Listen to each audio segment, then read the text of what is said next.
Welcome to Clinical Corner. Today, we're going to talk about how to run an effective psychotropic meeting in long term care. And let's be honest, how many of us feel a little dread when that meeting pops up on the calendar? It may not be the most popular meeting, but it is one of the most important ones we hold.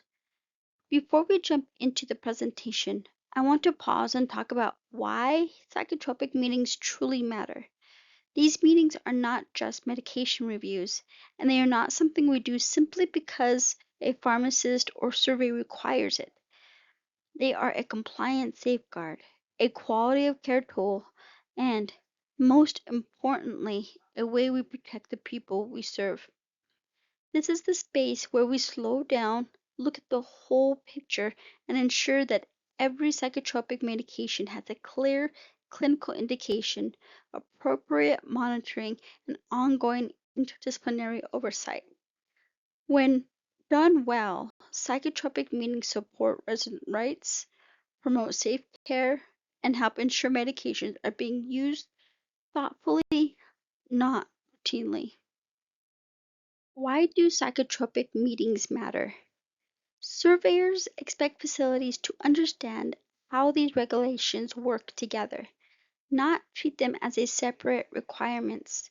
Psychotropic meetings matter because they are proactive, not incident driven. They are designed to occur routinely and intentionally, so concerns are identified early rather than waiting for behavior escalations, adverse effects, or survey findings to force action. At their core, these meetings help prevent unnecessary medications and ensure psychotropics are used appropriately, free from chemical restraints, while protecting resident rights, dignity, and quality of life. They also support compliance with both Centers for Medicare and Medicaid Services expectations, including F757 and F605, as well as Colorado Chapter 5 requirements. From a regulatory standpoint, it is not enough that a provider ordered a psychotropic medication. Facilities must be able to clearly explain why the medication is being used, how its effectiveness is evaluated, and how it is monitored over time. Surveyors expect to see ongoing clinical oversight, routine monitoring, consideration of gradual dose reduction when clinically appropriate, and care planning that reflects both medication use and meaningful non pharmacological interventions. Once a psychotropic medication is initiated, the responsibility for continued oversight rests with the facility. That responsibility includes ensuring the medication remains appropriate, effective, and safe as the resident's needs and condition change. Ultimately, regulatory guidance around psychotropic use is about intention, not routine.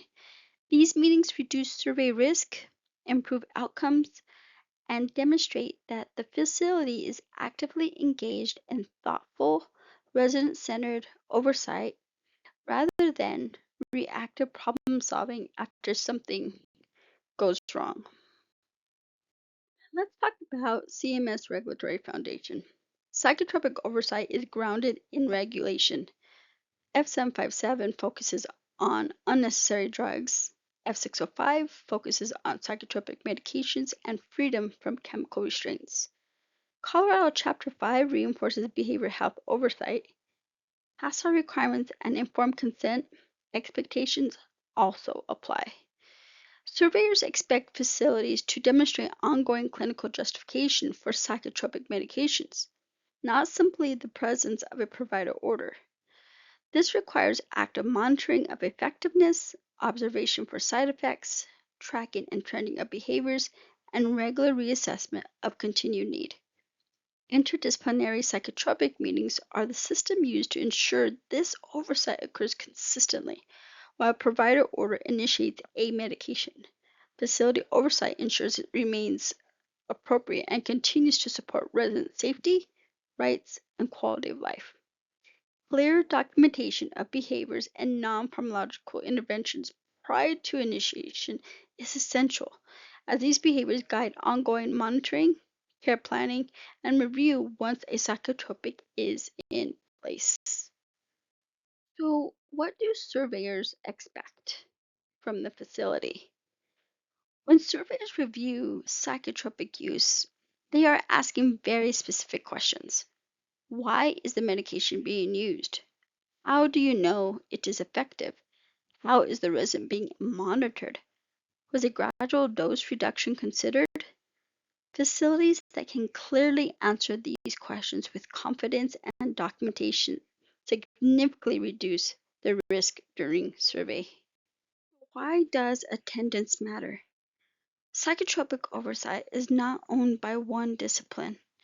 Attendance supports shared accountability and ensures a comprehensive review of each resident's clinical picture, including indication, target behaviors, effectiveness, side effects, psychosocial factors, and non-pharmacological intervention. Interdisciplinary participation strengthens clinical decision-making, supports regulatory compliance, and demonstrates that psychotropic medications are reviewed intentionally, consistently, and collaboratively, not in isolation. Here's a quick survey tip. Surveyors are not expecting perfect attendance at every meeting.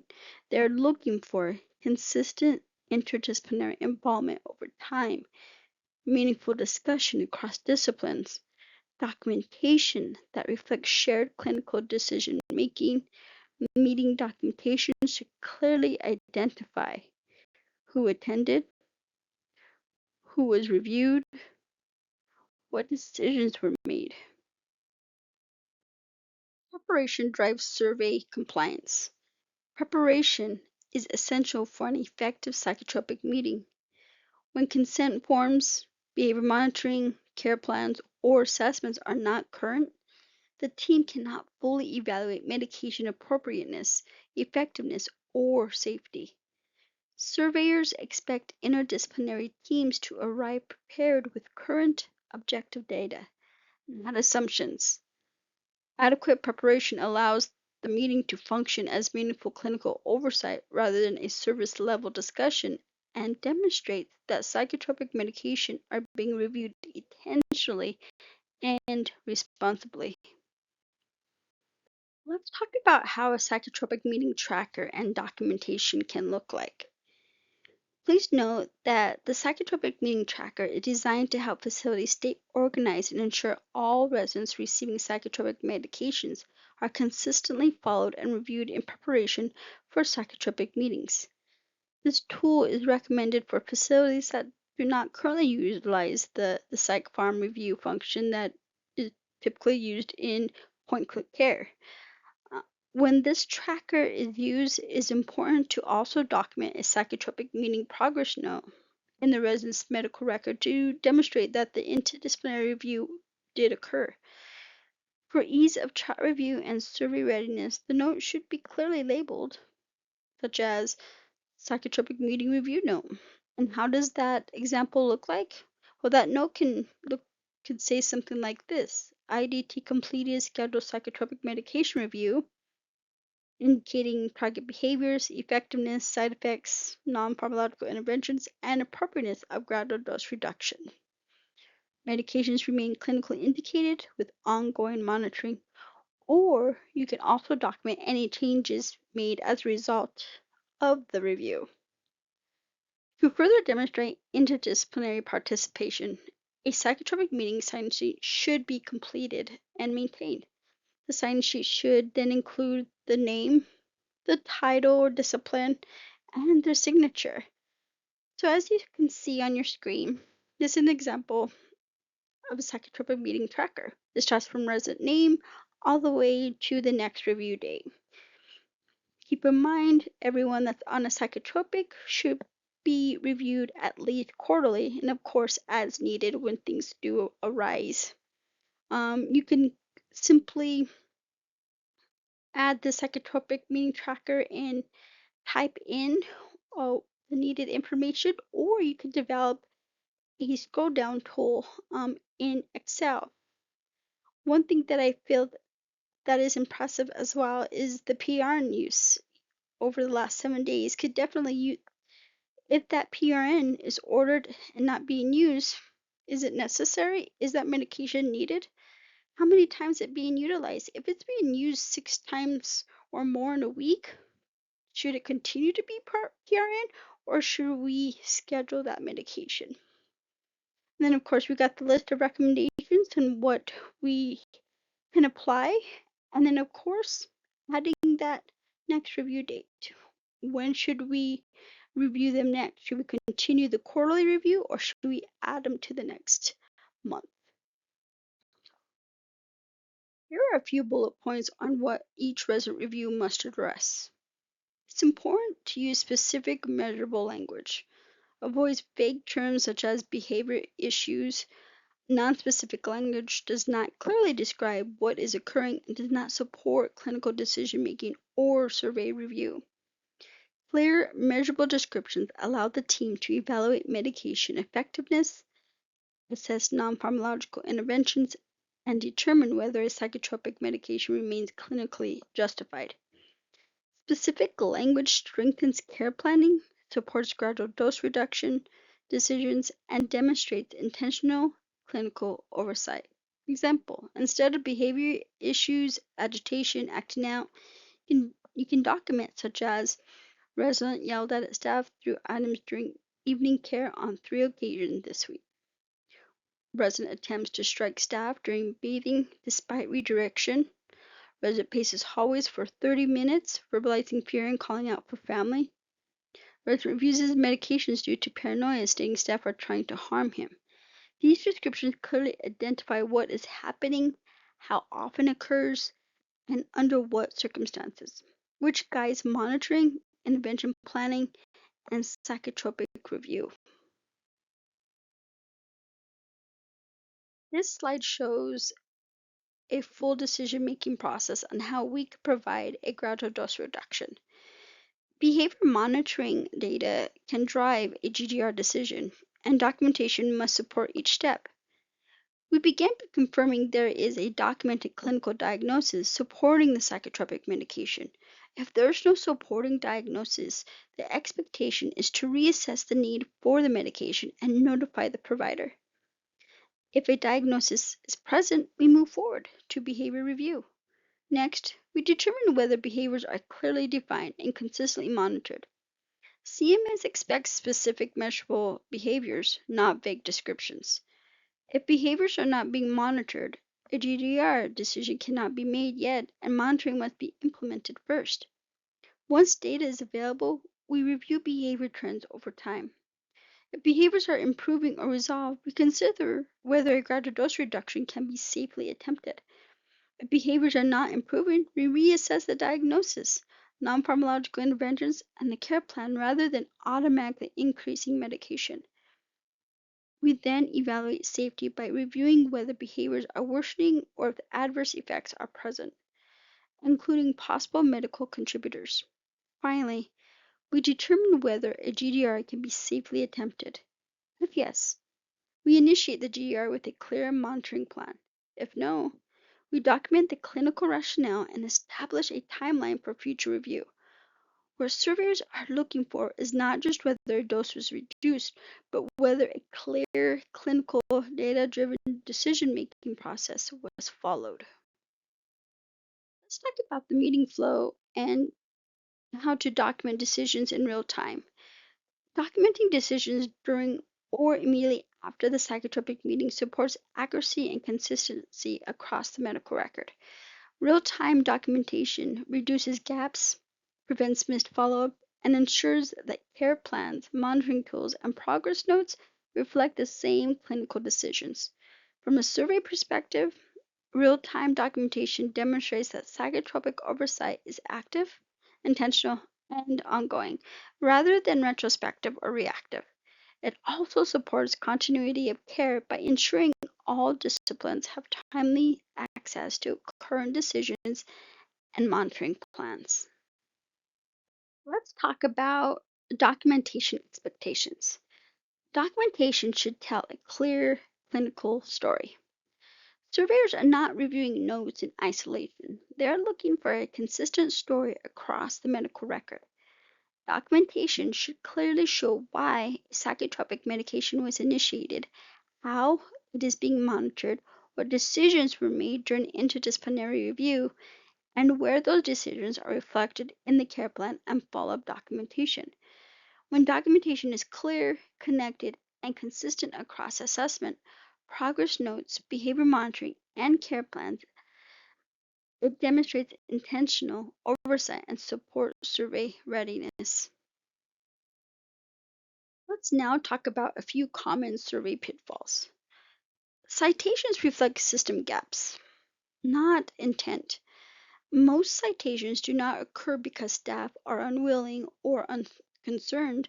They occur when systems are inconsistent, unclear, or difficult to sustain over time. Naming this distinction is important for both leadership and staff engagement. Strong, well-defined processes support consistent follow-through, reduce reliance on individual effort, and protect residents by ensuring required oversight occurs reliably. When systems are clear and repeatable, facilities are better positioned to maintain survey readiness without last-minute corrections or staff burnout. So let's avoid these: missing or outdated consent, no behavior definition, lack of follow-through on recommendations. Surveyor talking point. Our facility conducts proactive psychotropic reviews using a standardized ITT process. We verify clinical justification, monitor effectiveness and side effects, consider GDR when appropriate, and update care plans to support quality of life. This approach is not additional work or a separate process. It reflects the core expectations outlined in F757, F605, and Colorado Chapter 5. Regulatory guidance consistently emphasizes proactive review, clear clinical justification, defined and measurable behaviors, consistent monitoring, interdisciplinary involvement, and documented follow-through. When these elements are embedded into routine psychotropic meetings and documentation practices, facilities demonstrate intentional oversight rather than reactive compliance. This alignment not only supports survey readiness, also promotes resident safety, protects resident rights, and supports overall quality of life. Why this work matters. This work matters because effective psychotropic oversight, 1, reduces unnecessary medication use, 2, improves resident stability and quality of life, 3, strengthens interdisciplinary communication, 4, builds confidence during survey, 5, demonstrates intentional and ethical care. When we step back, this work is not just about regulations or documentation, it is about people. Thoughtful psychotropic oversight helps residents feel safer, more stable, and more themselves. It supports dignity, autonomy, and meaningful engagement in daily life. When systems are intentional and consistent, everyone benefits: residents, staff, and the facility as a whole. Thank you. Thank you for your time, collaboration, and continued commitment to resident-centered care. Your engagement in interdisciplinary oversight strengthens regulatory compliance, supports residents' quality of life, and reflects intentional proactive practice. If you have any questions or would like follow-up support, I'm happy to assist. Thank you, and have a good day.